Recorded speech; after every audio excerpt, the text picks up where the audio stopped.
Do you ever feel like if only you could communicate better with your partner, you could have such an incredible relationship?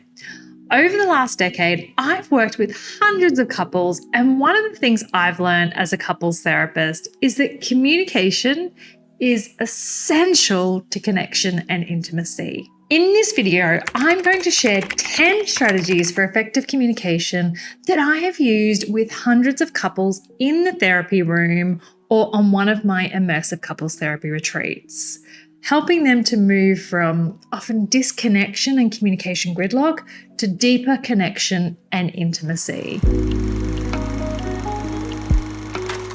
Firstly, it's important to create the time for important conversations. We live in a fast-paced world, and sure, fast-paced conversations work really well in a business environment. For example, years ago, I worked at a not-for-profit organization, and we had what we called stand-up meetings. I was part of the senior management team, and sure, this style of meeting worked really well in these type of scenarios, and it would sort of make the meeting shorter and push it forward a little. This was effective in this context. But the team that I led was a care team, which meant that they provided direct services to children who were exposed to violence. So they spent most of their time out and about meeting with children where they were at. So often they were working on their own. So team meetings for them was their space to connect. My goal in these meetings was to create a safe space where my team felt comfortable to open up and share their experiences.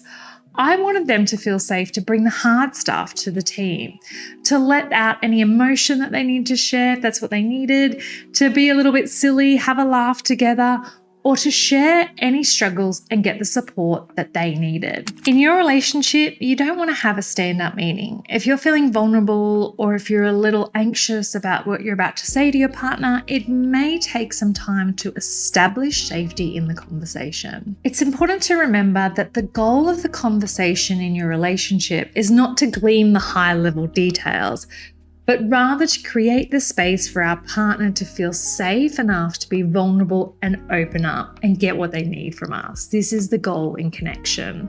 Secondly, we want to go into conversations with the goal of understanding. Sure, conversations are two-way, and you want to ensure that both partners have the opportunity to share their perspective. But here's the thing. Even if you are talking about the same event, you will have two totally different experiences of that event. When you're listening to your partner, it's about coming from a place of curiosity. Put aside the assumptions, the judgments, or the belief that you know this person so well, you know exactly what they're going to say. One of the things I often hear from couples after an immersive retreat is, wow, I learned so much about her, or I thought I knew everything about him, but this weekend I learned more than in the past decade. The thing is, they hadn't stopped communicating, but they had stopped being curious about one another. At the start of a healthy relationship, we tend to be naturally more curious with our partner. We're eager to learn about them.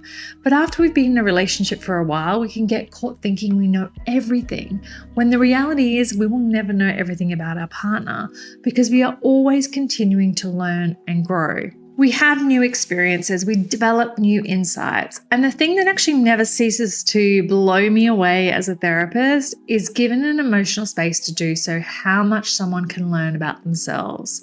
Of course, I see this in individual therapy, but the most powerful place I witness this is in couples therapy, when their partner is curious about their experience, and the sense of safety and curiosity creates the opportunity for that individual to dig a little deeper and to understand the history behind the feeling, or uncover what it is that they really want. You approaching the situation with curiosity is about more than you just learning something new about your partner. You are creating the space for them to learn something about themselves. Thirdly, we want to be aware of our non-verbal communication. Sharing our true feelings requires some vulnerability, so we look for safety cues that our partner can sit in this uncomfortable emotion with us, cues that they care. We can say a lot intentionally or unintentionally through our nonverbal cues. When I was 22, I spent a couple of months traveling around Central America by myself. I had very limited Spanish, so I relied heavily on non-verbal communication. I was on a backpacker budget, traveling on local buses, which back then in Guatemala were those old school American buses, but painted in really super bright colors. They were beautiful. The journey took a little longer this way and sometimes didn't always go to plan, but I met so many beautiful locals who helped me along the way. One day when I was traveling to Utela on one of these buses, I was in the middle of nowhere on a hill in Guatemala, and before I hopped off the bus, I asked the driver when the next bus was, and he told me I'd missed the last bus for the day and the next bus wasn't coming till the next morning. I hopped off the bus and all around me, all I could see was this gorgeous green hillside. I was on the verge of tears. I was in the middle of nowhere. This beautiful older woman hopped off the bus, looked at me and immediately understood what had happened.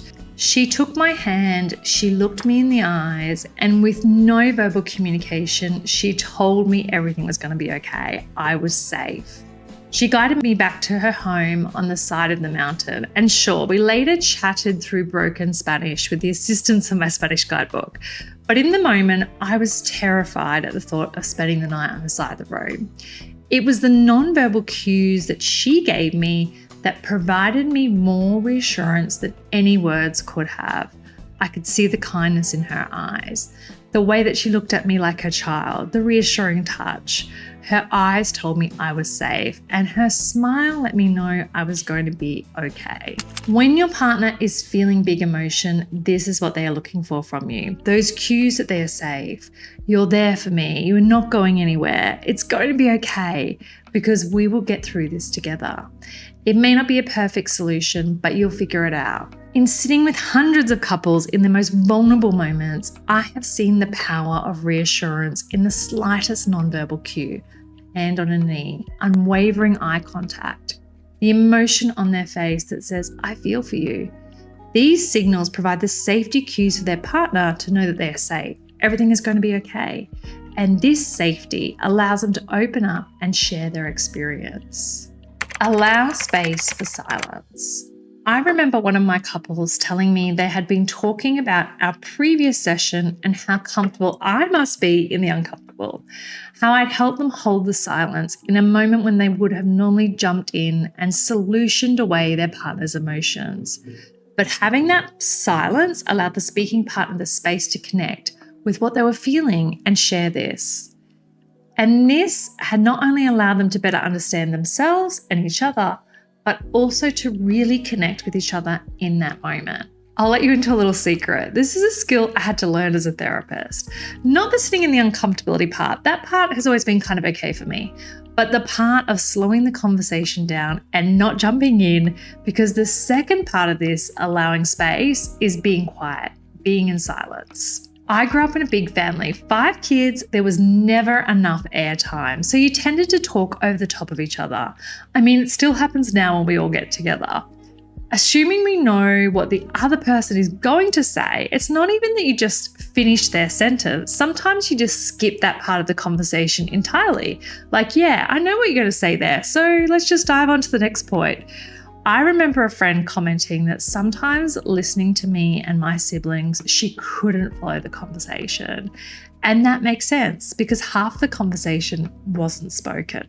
Sometimes this really is okay, right? When you get excited about an idea and you're excitedly talking over the top of each other as you build on that idea together. But in those moments of vulnerability, we need space to connect with what we're feeling. One of the most powerful things you can offer your partner when they are overwhelmed with emotion or trying to hold it all together in every other area of life, but you know they are struggling, is silence. They don't need solutions or help. They need space to connect with themselves. They need a moment where no one is asking them to be something, to do something. They need you to hold space and sometimes be in silence so they can allow themselves to feel what they are feeling. Tune into their nonverbal communication. Have you ever asked your partner or a friend how they're doing and their answer is, I'm fine, but you can see that they are clearly not? Nonverbal communication conveys important information. If your partner's body language is not congruent or doesn't line up with what they are saying, Then provide reassurance and be curious. Ask them something like, can you tell me what you're feeling now? Or can you tell me more about X, because I feel like I'm missing something and I really want to understand. This is also a really important time to check in on the non-verbal cues that we just talked about, the ones that you are giving. You want to make sure that you are cueing that it's safe for them to open up, that no matter what they share, you're not going anywhere, you're in this together.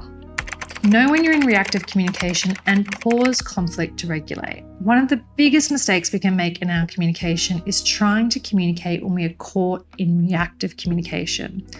Reactive communication is usually an external signal that our nervous system has been activated and we are in the internal state of physiological arousal. In my therapy rooms, when I first started doing couples therapy, I would have couples wear a heart rate monitor on their finger, and it would beep when a partner went into the state of physiological arousal, that is when their heart rate had significantly increased. But I can also see external cues. A partner may be shutting down, not taking what their partner is saying. I might see criticism or defensiveness creeping in. I might see one partner trying so hard to communicate their message, but their partner is unable to understand their experience. When we are in the state of physiological arousal, we are unable to communicate effectively. We need to take time to regulate so we can better communicate. It's okay to be in emotion in our conversation with our partner. If you're in a work meeting negotiating a deal with a competitor, this may not be a moment to show a lot of emotion. It's okay to down-regulate our emotion in certain circumstances to meet our goals. But the reality is, emotion doesn't disappear and we need to have safe spaces to process it. Before, when I talked about regulating our emotion when we are reactive, again, the goal here is not to get rid of our emotion, but rather to recognize the intensity of the emotion isn't allowing us to communicate and process the emotion effectively. We want to lower the intensity of the emotion to a place where we can process the emotion. Connecting with our emotion can feel very vulnerable, and of course, we want to choose who we share this emotion with. In a healthy relationship, we want to be able to share our inner emotional world. Notice your big emotions and try and understand what is driving your reactivity. When you have big emotion, it's important to understand where that is coming from, so to speak.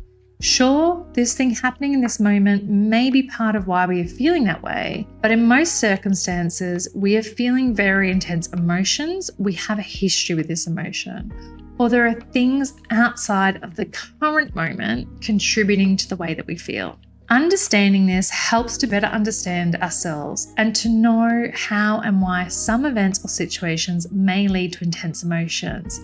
This awareness helps us to be able to choose how we want to respond to the situation. Express validation and tune into your partner's attachment needs. One of the things I've noticed working with couples is that there is a difference between felt empathy and expressed empathy. When one partner is sharing something incredibly vulnerable, I often see the empathy in the other partner's facial expression. But here's the thing. The partner sharing the difficult thing can miss these cues for many reasons. Often they are so intensely in their own emotions, they have little awareness of their partner's response. Or they may actually be on hyper alert, so they're only seeing the cues of shock, not the cues of understanding. It's important that when your partner is sharing their feelings or deeper needs or a difficult experience, that you acknowledge their feelings. This means saying something like, wow, I can see how X you were when Y happened. Validating emotion goes a long way in the moment. But equally, on a more global level, it's important to understand your partner's attachment needs. Do they need comfort and reassurance? Are they looking for you to delight in their achievements? Are they looking for cues from you that everything will be okay? Communicate often. Like all things in life, communication takes practice. Communication is a skill that transcends all areas of your life, and enhancing your communication skills will not only improve your relationship, but will also improve your career, your friendships, and really all areas of your life. In your relationship, the key here is to continue to be curious about yourself, your partner, and your relationship.